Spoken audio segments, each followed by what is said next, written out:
ഇന്ന് നമുക്ക് നല്ലൊരു കിടിലൻ ചമ്മന്തിയാണ് ഉണ്ടാക്കുന്നത് കേട്ടോ. ഇത് വെറും ചമ്മന്തിയല്ല, നല്ല ആരോഗ്യപ്രദമായിട്ടുള്ള നല്ലൊരു കിടിലൻ ചമ്മന്തിയാണ്. ഇത് രോഗപ്രതിരോധ ശേഷി കൂട്ടാനും ഹീമോഗ്ലോബിൻ കൂടാനും ഷുഗർ നിയന്ത്രിക്കാനും ഒക്കെ നല്ലതാണ്. കൊളസ്ട്രോൾ കുറവാക്കാനൊക്കെ.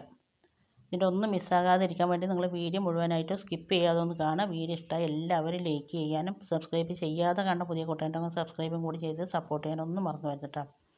കളർ കണ്ടില്ല, കിടിലനാണ്. കളർ പോലെ തന്നെയാണ്, കഴിക്കാൻ നല്ല ടേസ്റ്റുമാണ്. അപ്പോൾ എങ്ങനെ ഉണ്ടാക്കുന്നത് കണ്ടു നോക്കിയാലോ. Welcome back to our channel. നമ്മുടെ പുതിയൊരു വീഡിയോയിലേക്ക് എൻ്റെ എല്ലാ കൂട്ടുകാർക്കും സ്വാഗതം.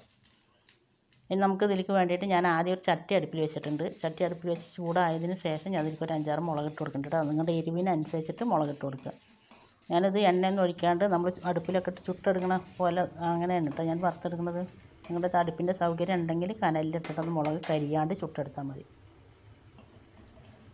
പിന്നെ മുളക് വറുന്നതിന് ശേഷം ഞാനത് മാറ്റി വെച്ചതിന് ശേഷം പിന്നെ അതിലേക്ക് കുറച്ച് ചെറിയ ഉള്ളി ഇട്ട് കൊടുക്കുന്നുണ്ട്. ചെറിയ ഉള്ളി നമ്മൾ എണ്ണയൊന്നും ഒഴിക്കാതെ നമ്മൾ ചുട്ടെടുക്കുമ്പോൾ തന്നെയാണ് ഒന്ന് ഫ്രൈ ചെയ്തെടുക്കുന്നത്.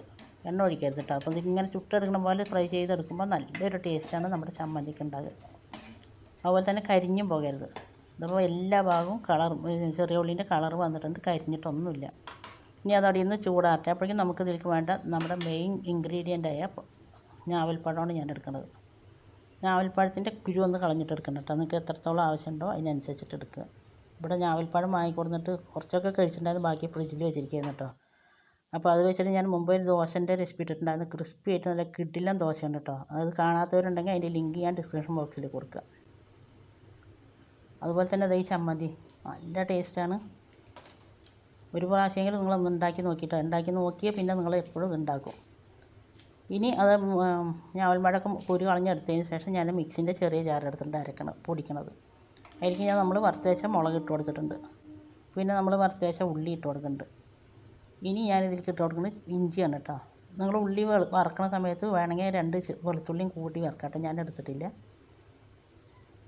പിന്നെ ഇഞ്ചിൻ്റെ ഞാൻ മുഴുവനൊന്നും എടുക്കുന്നില്ല, കുറച്ചെടുക്കണല്ലോ. ഇഞ്ചി ഞാൻ മുറിച്ചിട്ട് കൊടുത്തിട്ടുണ്ട്. പിന്നെ അതിലേക്ക് ഞാൻ ആവശ്യത്തിനുള്ള ഉപ്പ് ഇട്ട് കൊടുക്കുന്നുണ്ട്. കല്ലുപ്പാണ്.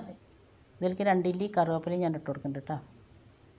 ഇനി ഇതെല്ലാം പാടെ കൂടിയിട്ട് നമുക്ക് നന്നായിട്ടൊന്ന് പൊടിച്ചെടുക്കാം. ഒന്ന് പൾസ് ചെയ്തെടുക്കുക.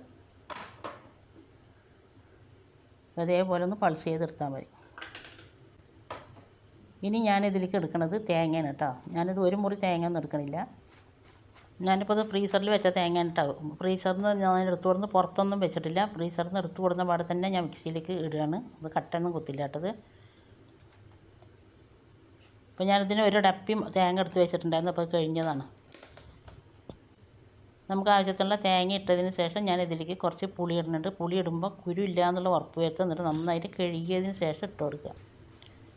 ഇനി നമുക്ക് ഇതെല്ലാം കൂടെ കൂടിയിട്ട് ഒന്ന് ചെറിയ മിക്സി ആണെങ്കിൽ ഒന്ന് പൾസ് ചെയ്ത് എടുത്തതിന് ശേഷം നിങ്ങൾക്ക് ഞാവൽപ്പഴം ഇട്ട് കൊടുക്കാം കേട്ടോ. അപ്പോൾ ഞാൻ അതിൻ്റെ മേലെ ഞാവൽപ്പഴം ഇട്ട് കൊടുക്കുന്നുണ്ട്. ഇനി നമ്മളിത് അമ്മിയിലിട്ട് ഒന്ന് ഒതുക്കിയെടുക്കില്ല, അതേപോലെ ഒന്ന് പൾസ് ചെയ്തെടുത്താൽ മതി. ഒരുപാട് അരഞ്ഞ് പേസ്റ്റായി പോകരുത് കേട്ടോ. നമുക്ക് ചമ്മന്തി കൂട്ടുമ്പോൾ നല്ലൊരു ടേസ്റ്റ് ഉണ്ടാകണമെങ്കിൽ ഒന്ന് തരിതരിപ്പ് വേണം. അപ്പോൾ ഞാൻ അരച്ചെടുത്തിട്ടുണ്ട്. ഇതിൽ ഉപ്പൊക്കെ ഉണ്ടോ നോക്കുക. നല്ലൊരു ചൊടിയുള്ളൊരു കിടിലൻ ചമ്മന്തിയാണ് കേട്ടോ. ഉപ്പും മുളകും പുളിയും ഒക്കെ ആയിട്ട് നമ്മളിത് ഞാവൽപ്പഴത്തിൻ്റെ ഒരു ചവർപ്പോ ഒന്നുമില്ല. നമ്മൾ പറയണത് ഞാവൽപ്പഴത്തിൻ്റെ ചമ്മന്തിയാണ് എന്നുള്ളത്. അപ്പോഴാണ് ഇത് അറിയുള്ളൂ. വെറൈറ്റി ആയിട്ട് ഉണ്ടാക്കാൻ പറ്റുന്ന നല്ലൊരു കിടിലൻ ചമ്മന്തിയാണ്. അതുപോലെ തന്നെ ഒരുപാട് ആരോഗ്യ ഗുണങ്ങളുള്ള ഒരു ചമ്മന്തിയും കൂടിയാണ്. ഇനി നിങ്ങൾക്ക് ഞാനിതിൻ്റെ മേലെ കുറച്ച് വെളിച്ചെണ്ണ ഒഴിച്ചിട്ട് ഒന്ന് മിക്സ് ആക്കുന്നുണ്ട്. നിങ്ങൾക്കിത് ലൂസാക്കിയിട്ട് വേണം ദോശയ്ക്ക് ഇഡ്ഡലിക്കൊക്കെ കഴിക്കാനെന്നുണ്ടെങ്കിൽ കുറച്ച് ലൂസാക്കി അരച്ചതിന് ശേഷം കടുക് വറുക്കാം കേട്ടോ. അപ്പോൾ നിങ്ങളെല്ലാവരും ഇതൊന്ന് ഉണ്ടാക്കി നോക്കുന്നുണ്ടെങ്കിൽ ഫീഡ്ബാക്ക് താഴെ കമൻറ്റ് ബോക്സിൽ അറിയിപ്പിക്കുക. നിങ്ങൾ ഉണ്ടാക്കി നോക്കിയതിന് ശേഷമുള്ള ഫീഡ്ബാക്ക് കാണുമ്പോഴാണ് ഇനി ഒരാൾക്ക് ഇത് ഉണ്ടാക്കി നോക്കാമെന്നുള്ളൊരു തോന്നലുണ്ടാവുള്ളൂ. അതുപോലെ തന്നെ നിങ്ങളുടെ ഫ്രണ്ട്സ് ആൻഡ് ഫാമിലി ഗ്രൂപ്പിലേക്ക് ഒന്ന് ഷെയർ ചെയ്ത് കൊടുത്തും കൂടി നമ്മളൊന്ന് സപ്പോർട്ട് ചെയ്യുക. അപ്പോൾ ഇനി അടുത്ത നല്ലൊരു കിടിലൻ വീഡിയോ ആയിട്ട് വരുന്നവരെല്ലാവരും ഓക്കെ, താങ്ക് യു, ബൈ.